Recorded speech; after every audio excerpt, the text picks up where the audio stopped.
Et si les choses s'étaient passées différemment? Toujours, on en revient toujours là. Si j'avais dit ça, si j'avais fait ça, si je ne l'avais jamais rencontré, s'il était parti plus tôt, si j'avais pu, de toute manière, je n'aurais rien fait. Et dans toute une vie, sincèrement, les si ont souvent bon dos. Aussitôt dit, aussi vite oublié, on continue avec des remords et beaucoup trop de regrets. On laisse passer sa chance et manquons les occasions. On râle de tout notre être contre les injustices.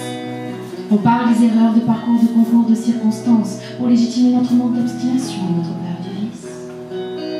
Rien à voir avec le hasard, il n'existe probablement pas. On laisse le destin jouer plutôt que tard en avançant sans avoir trop le choix. Et si on était maître de notre avenir, prendrait-on les mêmes décisions? Les si s'accumuleraient-ils pour le plaisir ou ferions-nous preuve de courage en assumant les non-décisions?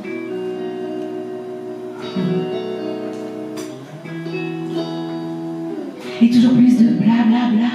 Viens ici, mais tellement mieux là-bas. Et si c'était juste comme ça, une histoire incertaine entre eux, elle, lui et moi?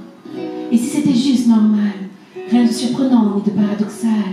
Ça doit arriver, l'effet papillon manipulant notre destinée. Si on change un seul événement, si on pouvait faire un retour en arrière, on n'accepterait certainement pas les changements, comme une lettre envoyée au mauvais destinataire.